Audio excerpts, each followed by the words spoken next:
माजिद मकसूद साहब सीनियर सहाफ़ी तजिया निगार से वशद करने प्रोग्राम में था। भाई साहब बहुत बहुत शुक्रिया वश न्यूज़ को एक बार फिर से वक्त देने के लिए। आज हम बात कर रहे हैं जो अभी वाक़या पेश आया था उमरकोट में, जिस पर एक 18 ग्रेड के जो डॉक्टर हैं उन पर तौहीन मज़हब का इल्ज़ाम लगा, फिर उसके बाद जो सूरत हाल हुई, फिर उसके बाद उनकी हलाकत हुई और पुलिस ने कहा कि मुकाबले में मारे गए, फिर उसके बाद सिंध गवर्नमेंट का मौक़िफ़ के तहकीकात के बाद पता चला कि जिनका फेक इनकाउंटर हुआ है। क्या कहेंगे इस पर? बहुत शुक्रिया अली भाई। देखिए ये बड़ा अनफॉर्चुनेट वाक़या हुआ है और इसको पहली मर्तबा सिंध गवर्नमेंट ने जो स्टैंड लिया है वो ऑफिशियली उन्होंने अनाउंस किया है कि ये एक फेक इनकाउंटर था। ये एक बहुत बड़ी सिंध के लोगों की और उनके शऊर की कामयाबी है, क्योंकि ये पहले दिन नहीं हुआ था बल्कि दूसरे दिन भी नहीं हुआ था।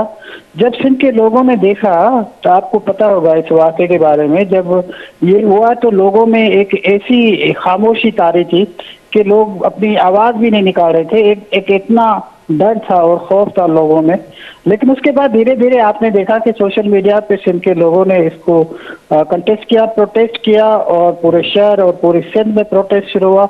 उसके बाद सिंध गवर्नमेंट ने जो है नोटिस लिया और उसके बाद आपको पता है कि वजीर जो हमारे होम मिनिस्टर हैं लंजार साहब, जिया लंजार साहब और सरदार साहब बैठकर उन्होंने अनाउंस किया कि ये फेक इनकाउंटर था और उसके बाद FIR भी कटी है। ये एक अच्छी उम्मीद है। और सिंध में आपको पता है जिस तरह की तारीख है, सिंध के लोग इस जो मजहबी इंतहापस्ती है उसको ऐसे जो है ना उसका इस्तेमाल और उसको लोगों को कत्ल करना किसी भी सूरत में बर्दाश्त नहीं कर सकते। तो ये उसी का नतीजा था कि अब जो है FIR कट गई है।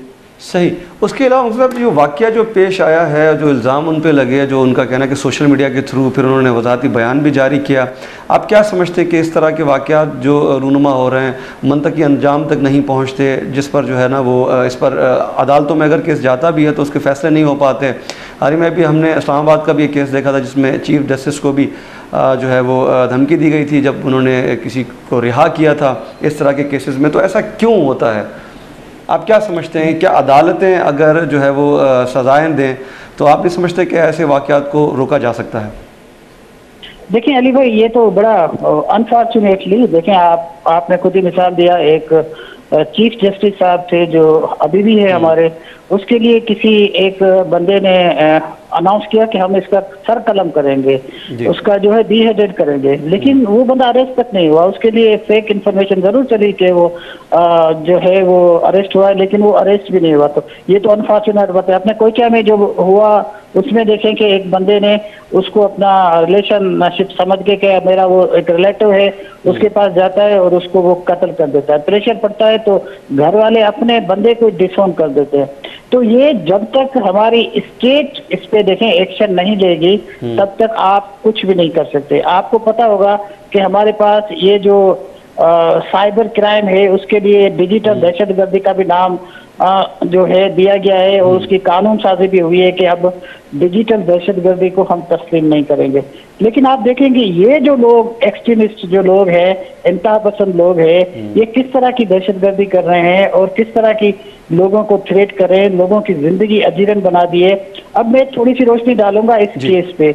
ये डॉक्टर शाहनवाज जो है ये 18 ग्रेड का एक हॉस्पिटल में, डिस्ट्रिक्ट हॉस्पिटल में एक ऑफिसर था और उस पे इल्जाम ये लगा कि उसने तौहीन रिसालत की है। दो कि वो बंदा खुद जो है सो घर से भाग गया और उन्होंने वहां पे जाके अपनी स्टेटमेंट दी कि भाई मैंने ये नहीं किए, मेरी आईडी हैक चुकी है। जिसने वो हैकर को थ्रेट कर रहे थे, देखे मैं ये सोच भी नहीं सकता जो आपने मेरी आईडी पे लिखा है, उसको उसने थ्रेट किया। लेकिन उसके बावजूद भी जो है वो मजहबी तंजीमें बाहर निकली और उन्होंने प्रोटेस्ट शुरू किया। और फिर देखें अफसोस का मकाम देखें, ये केस था उमरकोट केस, उमरकोट पुलिस का, उसके SSP का।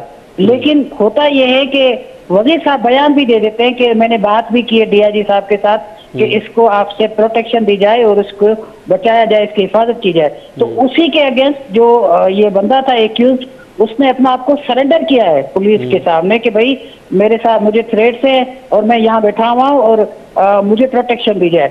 जब पुलिस की कस्टडी में वो आया है तो पुलिस ने उसको एनकाउंटर करके हलाक कर दिया है। और अफसोस का मकाम ये है कि उसके बाद इतने बड़े हमारे ऑफिसर हैं, वो इतने सेक्युलर बंदे हैं, ये जिस्कानी साहब जे वो बंदा जो है वो उन्हीं मुल्लाओं से जो है वो रेड कारपेट वेलकम ले रहा है, और उसके बाद आप देखें फूल की पत्तियां उस पर निछावर की जा रही है और वो अपना आप आशिक रसूल समझते हैं।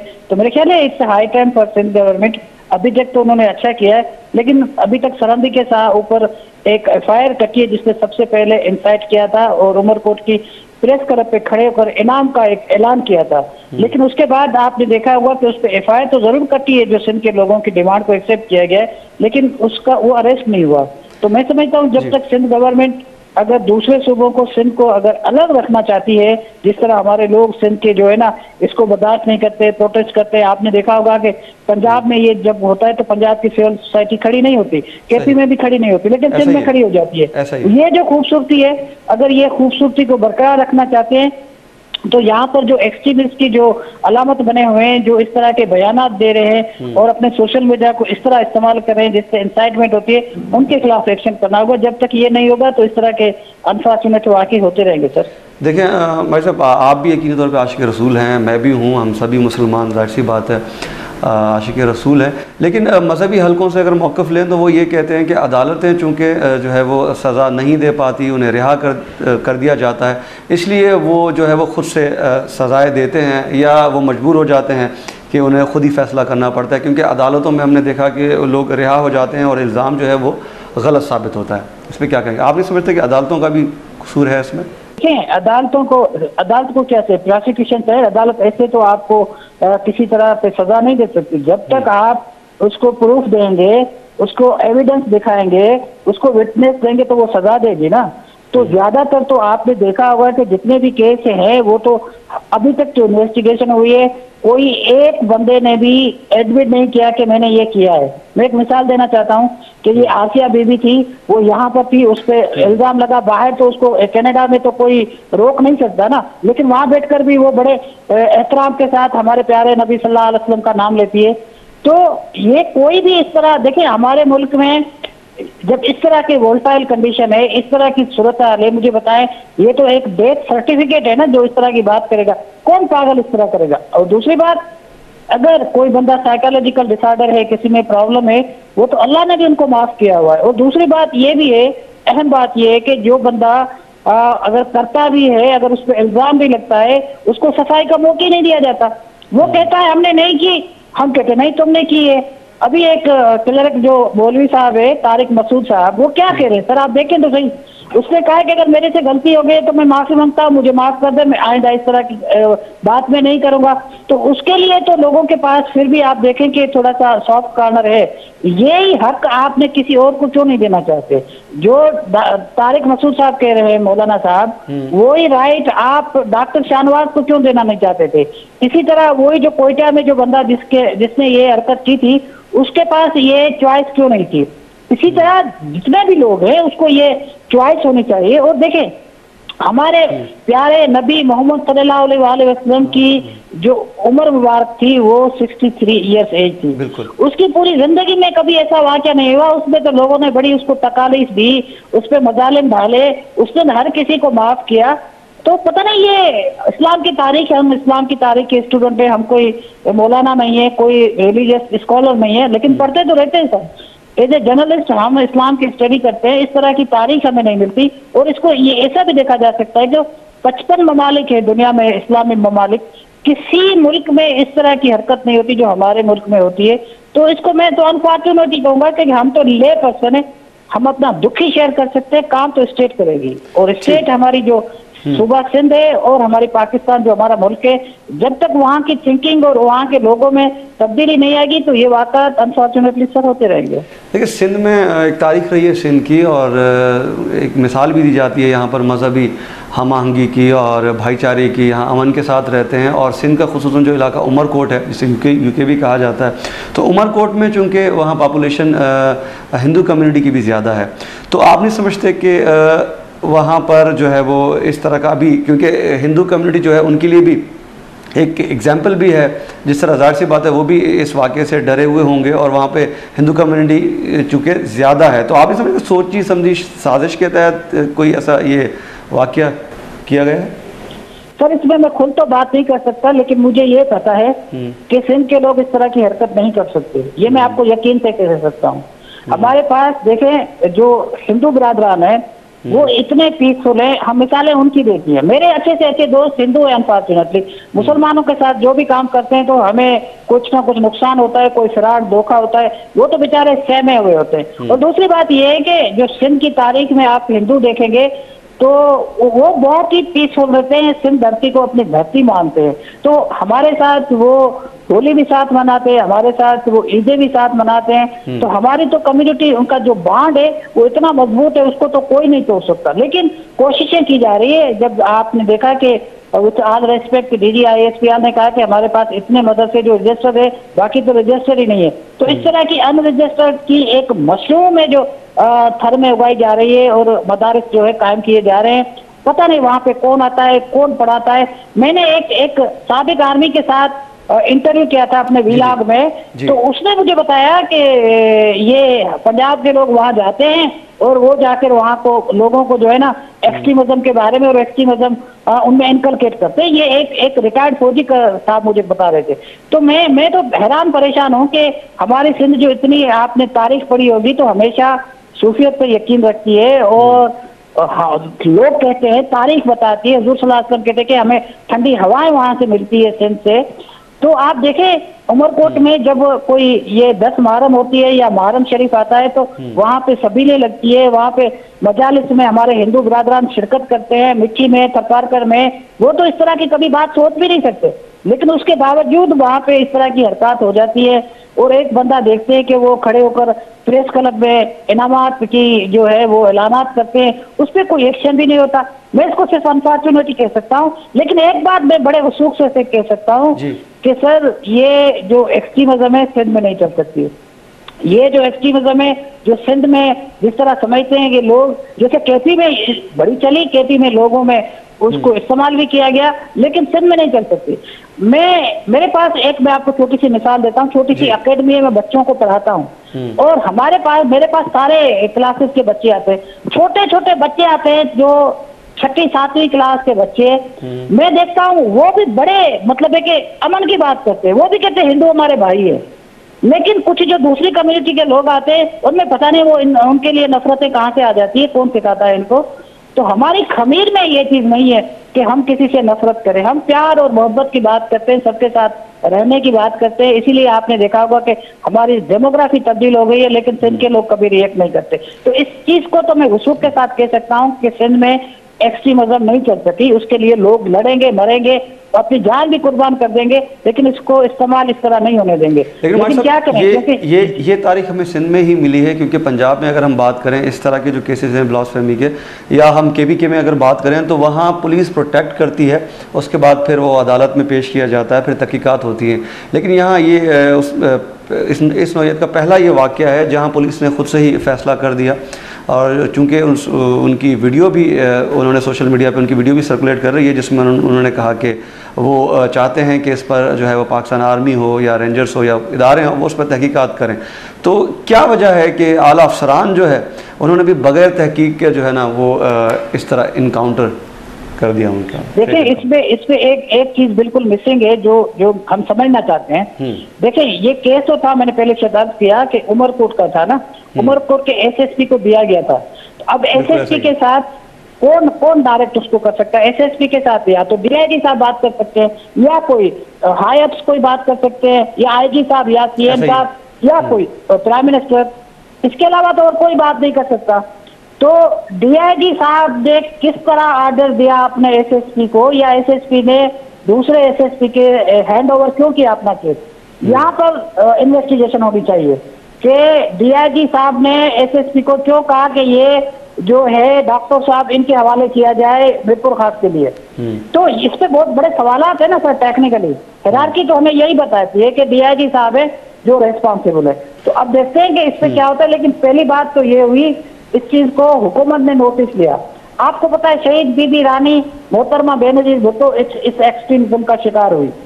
और इसके अलावा सिंध में लोगों को बड़ी इस चीज का एहसास भी है कि हमारे यहाँ एक्सट्रीमिज्म जो है बढ़ती जा रही है। उसके लिए हमारी सिविल सोसाइटी बहुत एक्टिव है और सिंध गवर्नमेंट के साथ कोई चॉइस भी नहीं थी, वो इसी तरह करती। और उन्होंने ब्रेक का वक्त होता है, ब्रेक के बाद आप ज्वाइन कीजिएगा। आप गुलचर को के शॉर्ट ब्रेक का चलन कंटिन्यू करें।